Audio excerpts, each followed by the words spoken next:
Certainly. Here's scene 1 expanded to approximately 800 words, without headings or section titles. The cafe was warm, filled with the soft murmur of conversations and the hiss of the espresso machine. Outside, the sky was gray, a light drizzle misting the window panes. Inside, at a corner table, Emily sat elegantly with one leg crossed over the other, her manicured fingers tapping impatiently on her phone screen. She wore a cream-colored coat that probably cost more than the monthly salary of the man who sat across from her. Tom, the elderly man, sat hunched slightly forward. His coat was thin and frayed at the cuffs. His hands, veined and calloused, trembled slightly as he held a steaming cup of black coffee. He hadn't ordered anything else. The coffee alone had taken half the cash he'd saved for the week. "Thank you for meeting with me," he said softly, his voice raspy from years of silence and hardship. "I've come a long way. I wasn't sure you'd agree." Emily didn't look up, her lips pressed into a line, her eyes fixed on her phone. She scrolled through a text conversation, barely paying him any attention. "You have 2 minutes, she said coldly. "I have a nail appointment at 1. Tom nodded slowly, taking a breath. "I'm Tom, Andrew's father." At that, Emily looked up. Her eyebrows lifted slightly in surprise before settling into a look of disdain. "Andrew told me his father was dead." Tom's throat tightened. He looked down into his coffee. "He probably thought I was. Or maybe, he wanted to think that. It's been a long time. Too long. I didn't know how to reach him after the accident. I didn't want to ruin his life. But I saw his name in a magazine, he's doing so well. I just wanted to see him. Just once." Emily leaned back in her chair, folding her arms. Her expression was unreadable for a moment, then she smiled, but there was no warmth in it. "And now you show up. Just like that, no contact, no calls, no letters for what, 20 years? And now that he's successful, you suddenly care." Tom flinched. "It's not like that. I'm not here for anything. I don't want money. I just want to talk to my son. To tell him I'm proud of him." She let out a small, mocking laugh. "Proud of what, exactly? You don't even know who he is anymore. You think you can just walk back into his life like some storybook reunion?" Her eyes narrowed. "No, I'm not letting that happen." Tom met her gaze, confusion furrowing his brow. "You're not letting. I just need a few minutes with him." Emily leaned forward. "Let me make this simple. Andrew is on the verge of making partner at one of the top firms in the city. He's got a reputation, a future, and people who respect him. He doesn't need a washed-up, homeless stranger showing up and making things messy." "I'm not trying to make anything messy," Tom said, his voice cracking. "I didn't even plan to stay. I live out of town. I just wanted to see him. Say something, anything. I missed him growing up. I regret everything." She rolled her eyes. "Everyone has regrets. Doesn't mean you get to ruin someone else's life to ease your conscience. You should have stayed gone." He sat silently for a moment, his face tightening, trying to hold back the emotion that threatened to spill. "He's all I have left," he whispered. "My wife died 2 years ago. Cancer. I couldn't afford the treatments. After that, I had nothing. No family, no home. Just memories." Emily's mouth tightened. "I'm sorry for your loss," she said flatly, though her tone made it clear she wasn't. "But Andrew doesn't need this drama. He doesn't need you." She picked up her designer handbag and stood. "If you come near him, near us, again, I'll make sure you're removed. Security. Restraining order. Whatever it takes." "Understood." Tom's shoulders sagged as he nodded slowly, almost imperceptibly. He began to rise, legs stiff and slow, but stopped halfway. "I'm his father," he said, his voice barely above a whisper. "He has a right to know." Emily turned back toward him, her voice sharp now. "You had your chance. You lost that right a long time ago." The cafe grew a little quieter as a few patrons looked up from their laptops and lattes. Tom, humiliated, dropped his eyes to the floor. He reached for the cane resting beside the chair and stood shakily. "I'm sorry," he said, turning toward the door. "I just wanted to see my boy." He took a slow step, then another, limping slightly. Each movement looked painful, as if his entire body ached from the weight of disappointment. He reached the door, pushed it open with effort, and stepped out into the soft rain. And there, just on the other side of the door, stood Andrew. Tom froze. His eyes widened as they met his son's. For a moment, time seemed to stop. Andrew's expression shifted from confusion to disbelief, then something softer, something almost childlike. Dad, he said. Tom swallowed hard, blinking back tears. Andrew, he whispered. It's me. Inside the cafe, Emily's face drained of color. Let me know if you'd like scene 2 expanded next or adjusted in tone.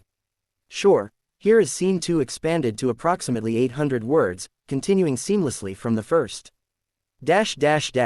Andrew stood frozen in the doorway, raindrops clinging to the shoulders of his tailored blazer. His briefcase hung forgotten at his side. His eyes were locked on the frail, older man standing just inside the cafe, soaked and trembling, his hand still on the door. Dad, Andrew repeated, his voice quieter this time, as if speaking too loudly might shatter the fragile moment. Tom turned to fully face him. His lips trembled before forming a smile that didn't reach his eyes. It's me, son. For a long heartbeat, neither of them moved. Then Andrew stepped forward, brushing past his father into the cafe, eyes darting between the two people in front of him. Emily stood near their table, tense, arms crossed tightly, face unreadable. What's going on? Andrew asked slowly, his voice measured. Emily was the first to speak. He showed up out of nowhere, she said, her tone smooth but clipped. Claimed he's your father. I didn't know what else to do. I told him to leave. Andrew turned toward Tom again. You're really here, he said, disbelief still lacing his voice. I thought you were gone. For good. I looked for you, years ago, but... I know, Tom said softly. I didn't want you to find me. I wasn't ready. I didn't think I deserved to. Andrew blinked, emotion flickering across his face. Why now? Tom's shoulders sagged a little more. Because I couldn't carry the weight anymore. Not of what I did. Not of losing you. I saw your name in a magazine. You looked so grown, so successful. I was proud and ashamed all at once. Andrew looked down, as if absorbing the words was physically difficult. He ran a hand through his damp hair, then looked back at Emily. What did you say to him? Emily straightened. I protected you. This man just appeared out of nowhere. I didn't know who he really was. For all I knew, he could have been lying, trying to take advantage of you. You told him I was dead, Tom said suddenly, his voice low. You looked me in the eye and said my son told you I was dead.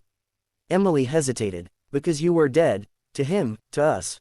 That's what you said, she said to Andrew quickly. You told me you hadn't seen him since you were a kid. You never mentioned anything about looking for him. I said I didn't know where he was, Andrew replied, his tone sharp now.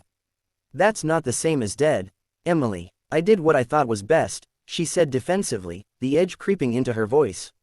I didn't want someone from your past showing up and ruining everything we've worked for. You have a future. You're about to make partner. She gestured toward Tom. He doesn't belong in that picture. Andrew stared at her, jaw clenched, struggling to keep his voice calm. He's my father. And he abandoned you, she snapped. Now he crawls back after 20 years and expects a warm welcome. Are you really going to let that guilt trip cloud your judgment? Tom said nothing. His eyes were fixed on the floor now, his shoulders hunched like he was trying to disappear. Andrew stepped closer to him, his voice quieter. Why did you leave? Tom didn't look up. After the mill closed, I had no work. Your mom got sick, the bills piled up. I started drinking. I wasn't a good man back then. I couldn't be the father you needed. And when your mother died, I didn't know how to be anything. So I left. I thought it was better for you to grow up with someone who could provide, not some bitter, broken man barely keeping himself alive. Andrew let out a shaky breath. You were my dad. I didn't need you to be perfect. I just needed you to be there. I know, Tom whispered.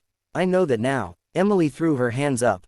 So what? You forgive him, just like that. I didn't say that, Andrew said, turning to her.